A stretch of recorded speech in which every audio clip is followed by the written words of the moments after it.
for this press conference. This is a momentous day in Ware County for a case that has long gone unsolved. And I'd like to thank for your coverage and your attention to this matter. First thing I'd like to do is introduce the people that are standing up here with me. Of course, behind me I have Ware County Sheriff Carl James. Over here I have the Dougherty County District Attorney Greg Edwards, the Waycross Judicial Circuit District Attorney Marilyn Bennett, and GBI Inspector Ryan Carmichael. As you know, today's press conference is about the what's been known as the Ware Baby Jane Doe. On December 21st of 1988, the Ware County Sheriff's Office requested the GBI Region 4 office after finding remains of a child off Duncan Bridge Road in Millwood, Georgia, at an illegal dump site. You can see from this crime scene photo here, this is the location of where she was found.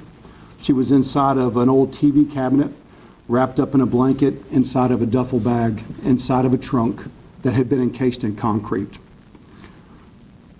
You can see also from the picture that this was a dump site. There's an old desk, there's other trash that's just been thrown out where they threw out this child. We also knew from that scene that there was a possible Albany connection due to an Albany Herald newspaper that was found nearby. Now, the initial investigators and agents that responded to this scene, they made multiple different attempts to try to identify her. They looked at local missing children reports, of which there were none that matched.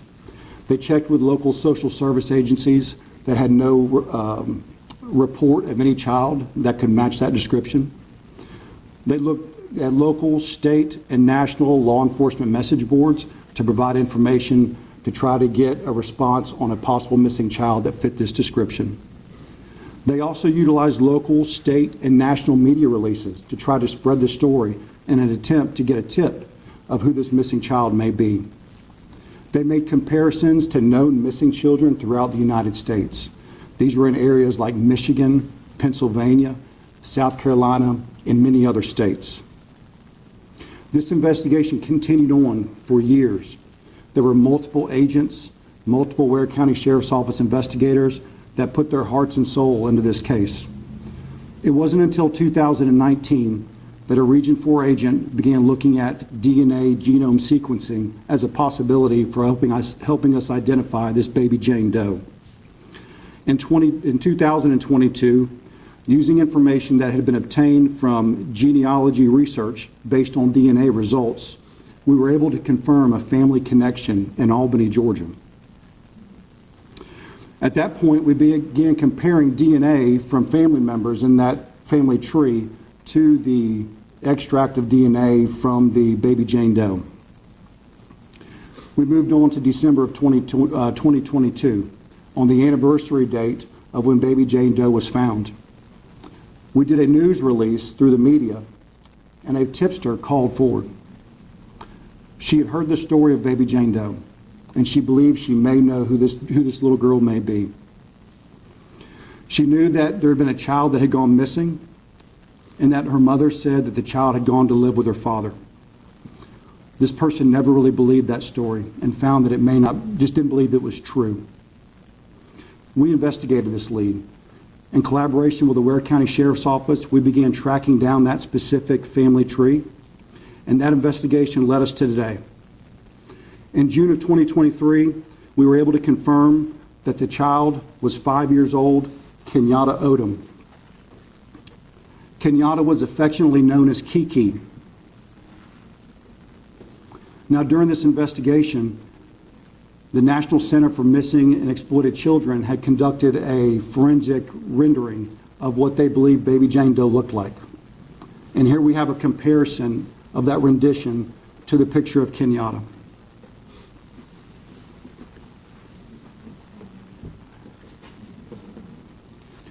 The investigation didn't stop there.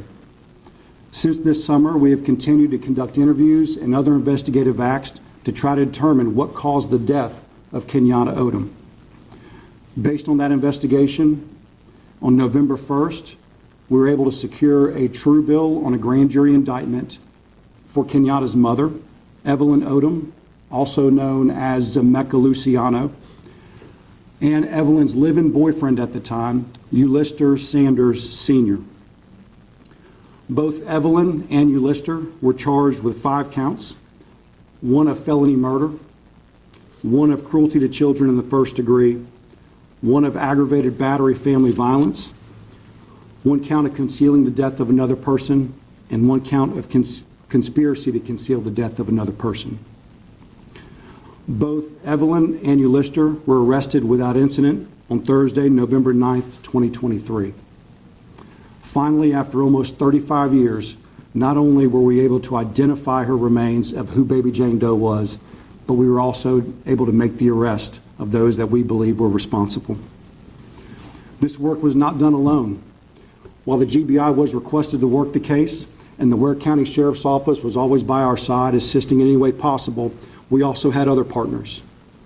The Waycross DA's office consistently provided us advice and feedback on investigative processes so that we could be sure that we had the strongest case possible. When it was determined that Kenyatta's death occurred in Dougherty County in the Albany area, we began to confer with the Dougherty County DA's office, who continued to provide excellent advice and pushed us to continue on with investigative leads to try to secure the case. The GBI Department of Forensic Science was always there to help us understand the ever-emerging DNA technology that was coming forward, how we could use it in this case. The GBI Medical Examiner's Office proved vital as we ended the days of the investigation prior to the arrest in helping us ensure that we had what we believed were the right people. The National Center for Missing and Exploited Children, also known as NCMEC, they have been involved with this from the beginning. In 2009, they met with us and helped us post investigative findings and attempt to find new information. They also did this work of the rendering of what they believed Baby Jane Doe looked like. The National Missing and Unidentified Persons System, also known as NAMUS, was another partner that helped us to get the word out about Kenyatta. The University of North Texas was instrumental in helping us extract DNA and make comparisons while we were conducting the investigation.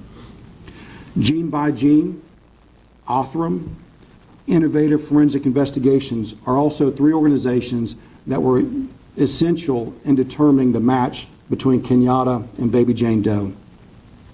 I'd also like to thank an anonymous donor that provided a $5,000 reward in December of 2022 that helped us get information that we needed to secure this case. I'd also like to thank the Cook County Sheriff's Office and the Lenox Police Department. They were vital in helping us locate Evelyn at the time of her arrest. Right now, I'd like to turn the mic over to Sheriff Carl James. Thank you. Just a couple of comments. I'm Ware County Sheriff Carl James.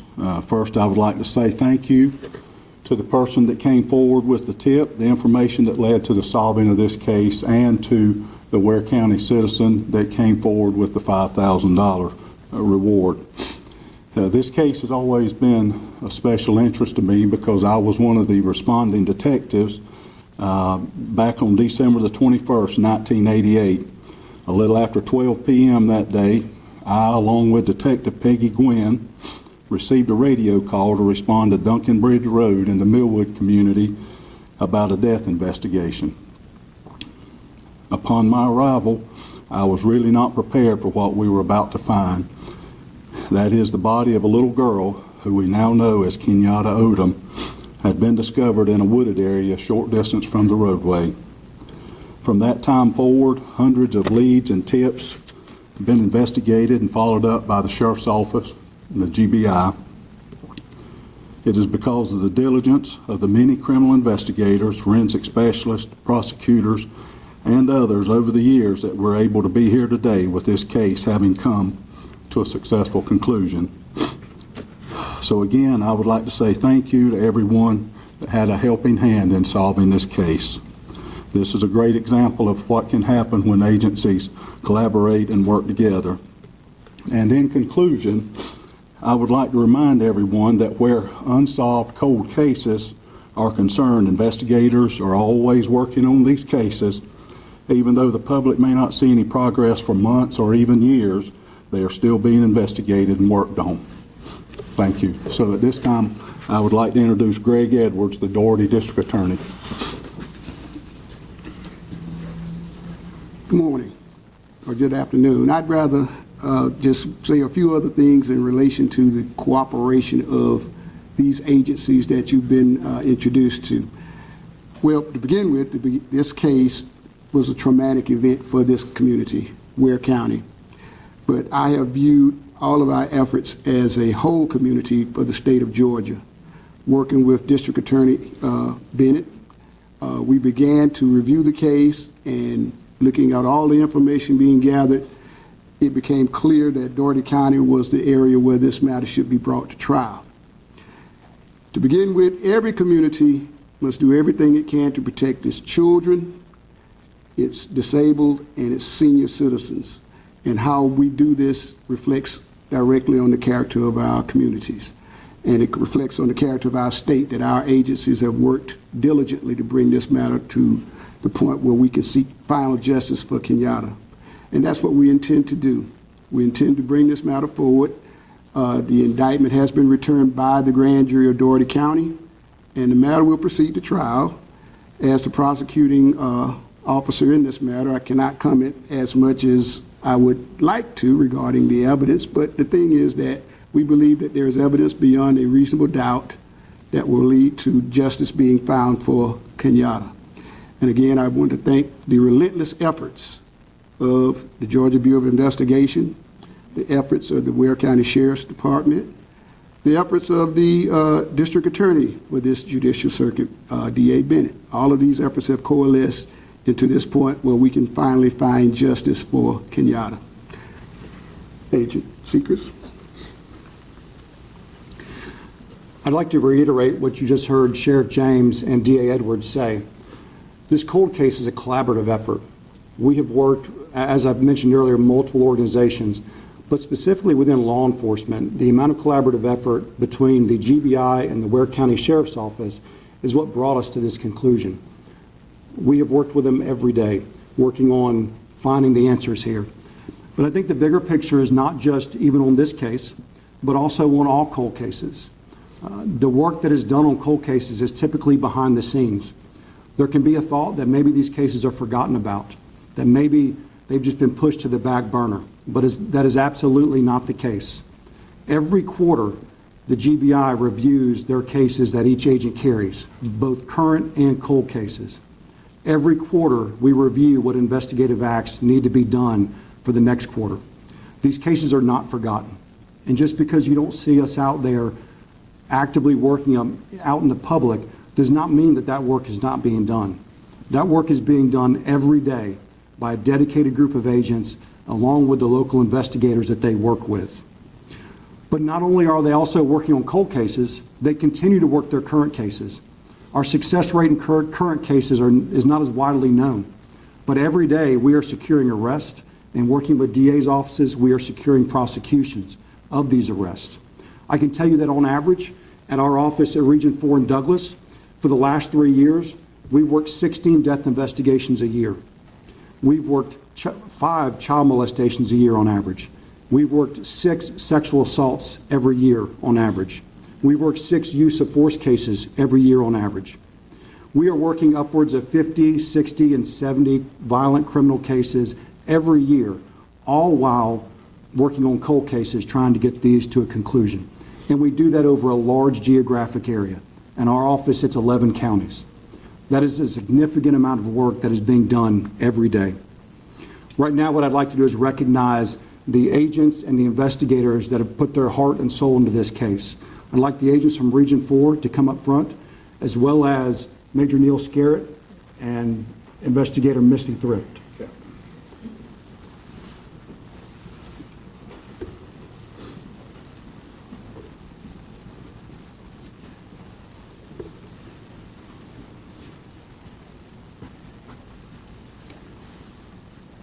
These are the groups that are out there every day working these cases, making sure that they come to a successful conclusion. They spend their nights away from home. They spend their weekends away from home. They spend their holidays away from home.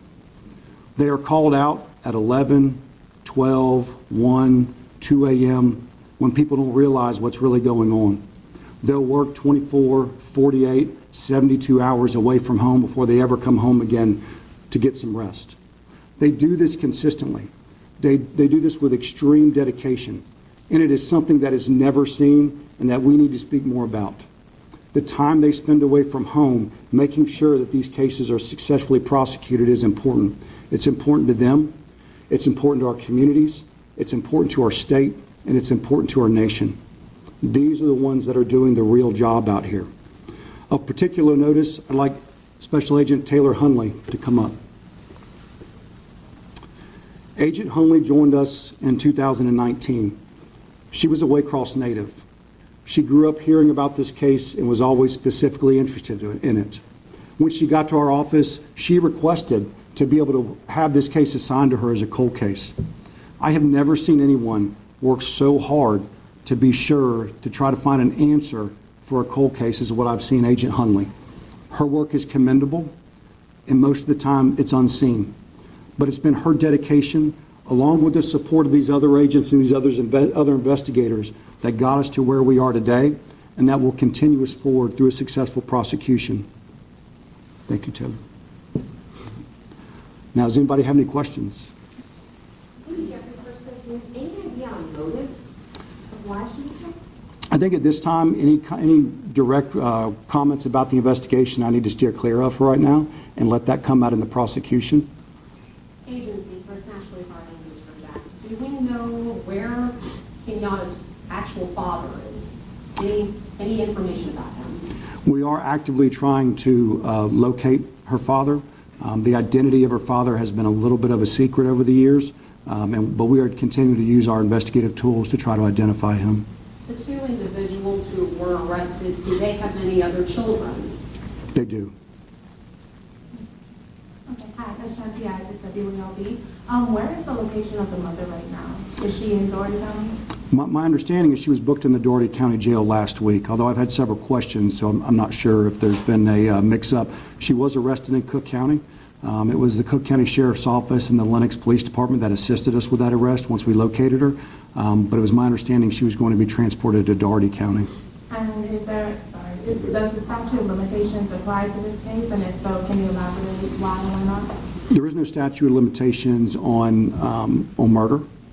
As to the other statutes, I would defer to the District Attorney's Office to discuss the technicalities there.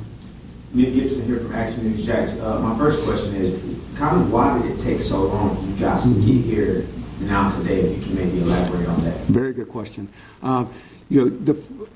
Primarily the forensic technology has changed. It has changed the investigative landscape.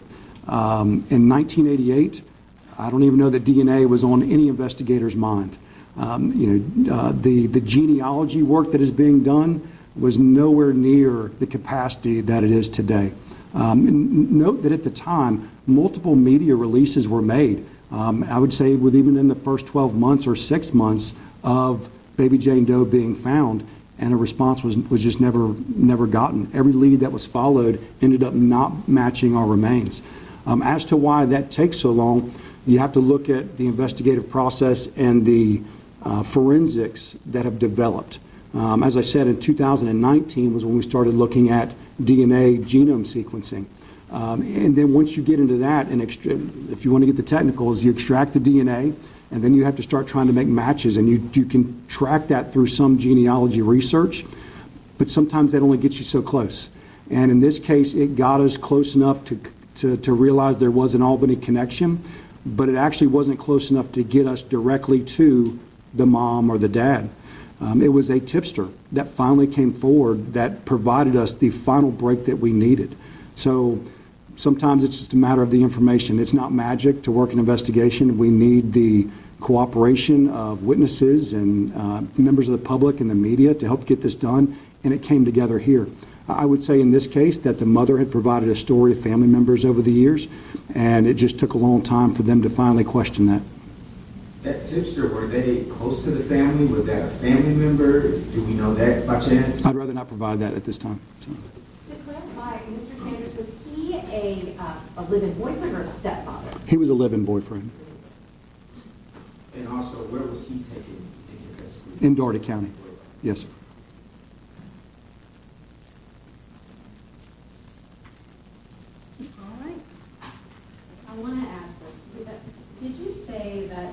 officer called after a news story aired on December 21st, 2022? That's correct. We received the tip in January of 2023.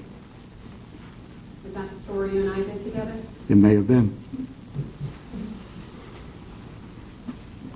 Yes, Can ma'am. you say what the official cause of death was for the baby? So the medical examiner at the time ruled the death, manner of death homicide with an undetermined cause of death. That will not change, although the medical examiner's office has been reviewing the records based on new information that we've obtained during the investigation.